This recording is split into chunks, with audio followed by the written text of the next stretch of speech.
with his newborn son, and the other sergeant major wanted to get the deployment out of the way so he could retire. Pat was happy that he'd be there for Patrick's first year. As it was, Patrick had a lot of medical issues for his first year, and I was grateful he was home during this time. Before Pat went on his deployment, we had long talks about the future, what the future holds for us, the four of us. He wanted me to handle emergencies within our family, and if something happened to him. That's the talk that no one wants to have, but is needed. In October 2008, Pat's family came to New York for Patrick's dedication, which was performed by Chaplain Massengill. I had these long talks with his family about how they would like me to handle certain situations. I wanted to be prepared for any emergencies that came up, because you never know. When Pat left, I started to have nightmares every night. Part of that was receiving a phone call from Colonel Gallagher.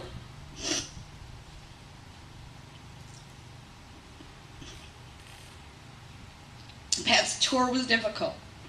His battalion was taking a lot of casualties. I was the senior advisor for the battalion.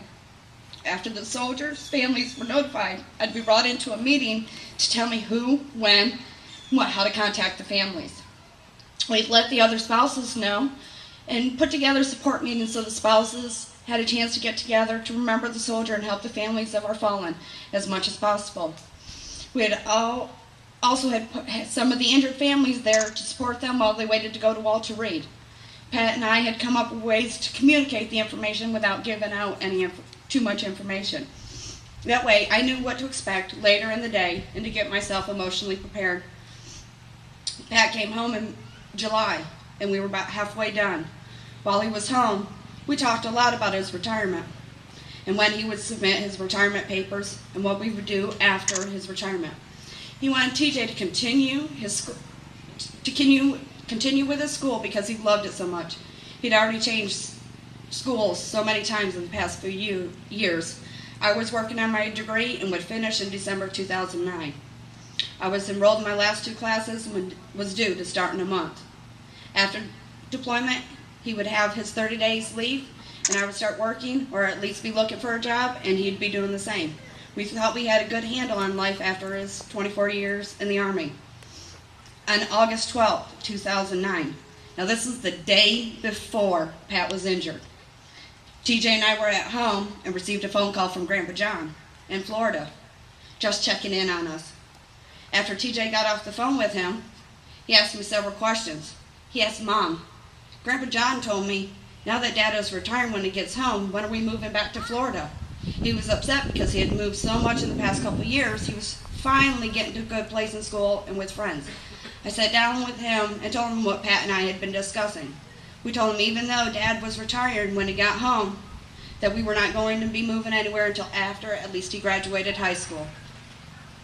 I told him, Dad feels bad that you have had to move so much in the past few years, that we wanted you to have some stability in your life.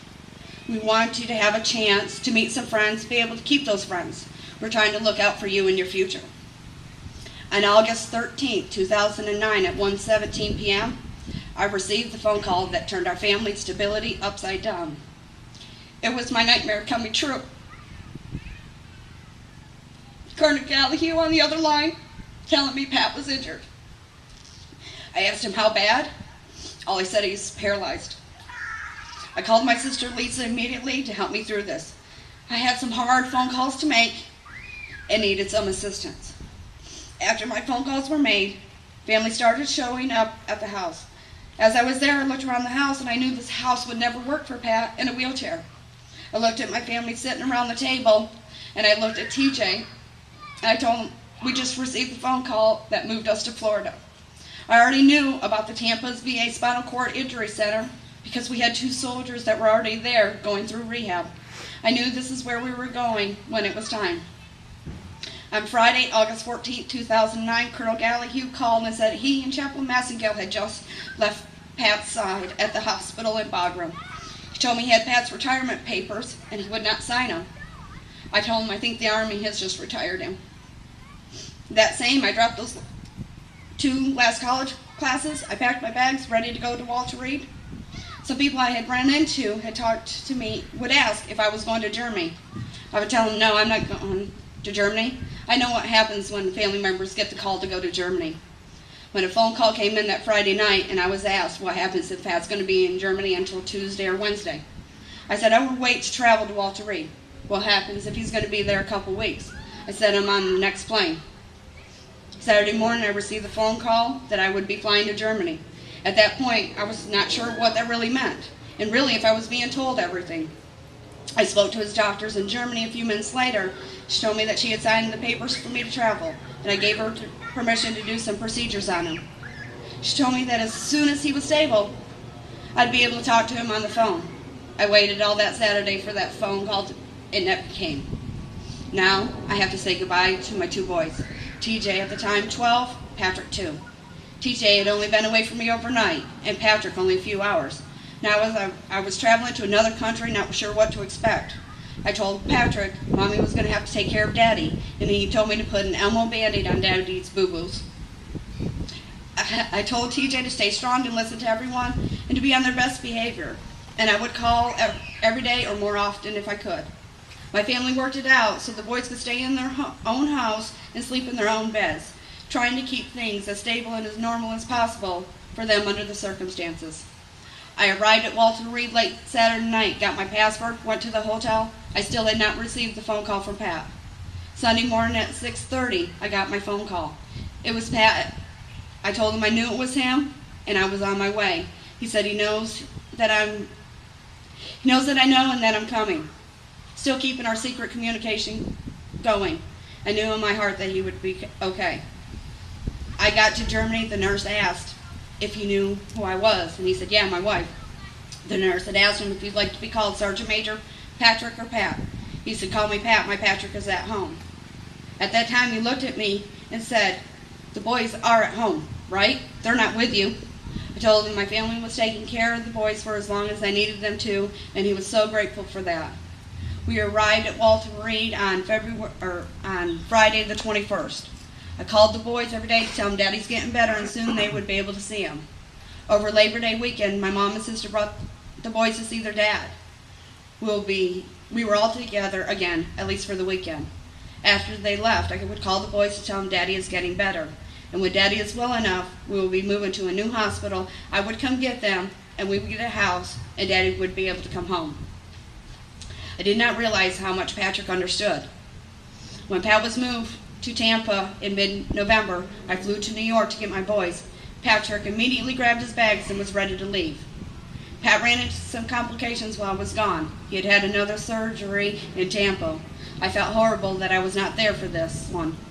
It was the first out of surgery out of 26 I had missed. But some details had to work out before we were able to leave, mainly getting our household goods moved to Florida. When I was done doing what I needed, we were on our way to Florida. When we arrived at the hospital, Pat was in bad shape. He had complications from the surgery. They did not know what was going on. This is not how I wanted my boys to see their dad. I had done my best to protect them from seeing all the bad stuff and suffering his dad had been through. It was difficult for little Patrick because he thought his daddy was getting better. TJ was older and fully understood and was a great support for his mom. It was a rough month of December for us. Pat was very slowly making progress from the surgery and all the complications. I spent the better part of December searching for an apartment that would be accessible, but knew our stuff would not fit into an apartment. I started looking at rental houses, and none of them would fit. I was giving up hope that I would find one that would work, that we would be staying in a hotel for a long time. Christmas was the last thing on our minds. But when you have children, you have to do what's best for them and as normal as possible for them. I asked Pat what he would like for Christmas, and his answer was just to have us together. He did not care about anything else. This was not the Christmas we had planned this year. But we were all together. Even though Pat said he did not want anything for Christmas, my boys still had to get their dad something for Christmas. I took them to Walmart to get their dad some things he could use in the hospital. TJ picked out some things, and I was trying to get Patrick to pick up something out for his dad. He was really upset. I kept asking him what he wanted to get his dad. He said, they didn't have it, Mom. Walmart doesn't have it. I asked him what is it that he wanted to give his dad for Christmas. His answer, a house, but Walmart doesn't have one. For all these months of me telling him when Daddy got better, I would come get him, and he would get a house, and Daddy would come home. He wanted to get his Daddy a home. I was devastated because I had already been searching for one and could not find one. I left Walmart in tears because the one thing Patrick wanted to get his dad, his mom could not get for him. In January, we were asked if our name could be given to West Orange Habitat for Humanity in the Home at Last project, Mr. Bill Criswell and Marcus Griffin. They told us what the organization does, and we were so excited and we were so honored for any help that we could get.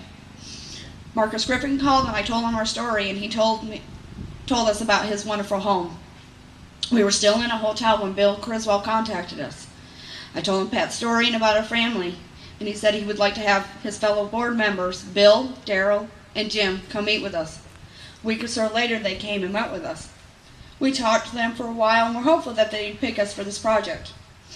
I told them if you build us a house, I would make it a home.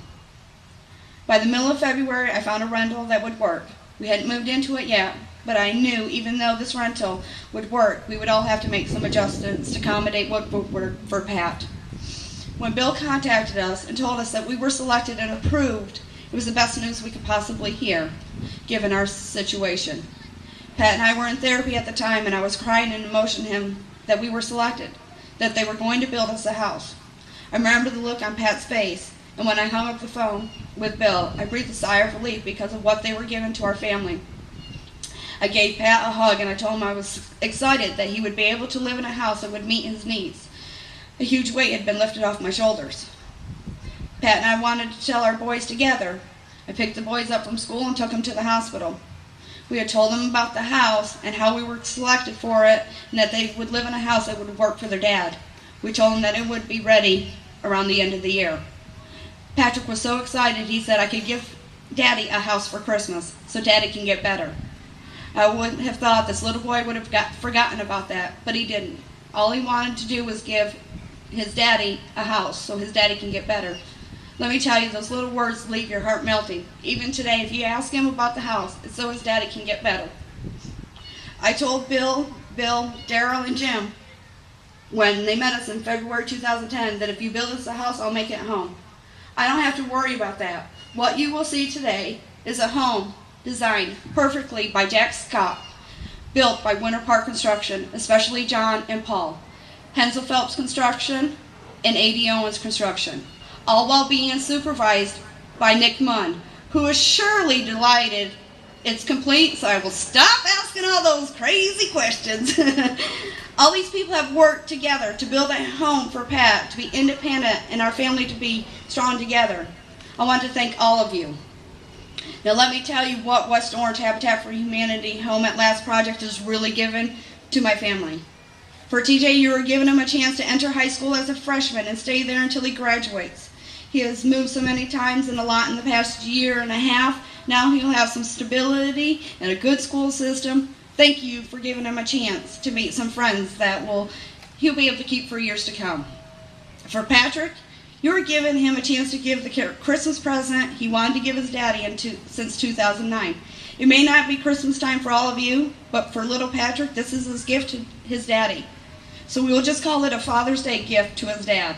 This is his chance to help his daddy get better. Therefore, you are making a little boy's wish come true. For Pat, you are giving him back the independence that was stripped away from him on August 13, 2009. He will be able to become an active member of our family again and continue on his road to recovery. This is his chance to really come home. Now, you ask yourself, what about you, Becky? What does this home mean to you? When you ask any wife or mother what makes them happy, it is the confidence that their family is happy. You are giving my children some happiness to look forward to, some stability for a great future. What more could I ask for? You are giving my husband back his independence, and that means more to me than I will ever be able to express. Today you are giving my family a new start for a bright new and hopeful future to be active members in this community. So I thank you all from the bottom of my heart for opening Open up your hearts and your community to our family. This is the reason why we were not able to retire all those years ago. We were meant to be with all of you on this day. We were meant to be part of this community and this wonderful organization. At this time, I would like all of you, if you can stand, please stand and help me in welcoming my wonderful husband home from the war in Afghanistan. Babe, I love you with all my heart. It has been a long struggle, but Pat, you are finally home at last. You're home at last.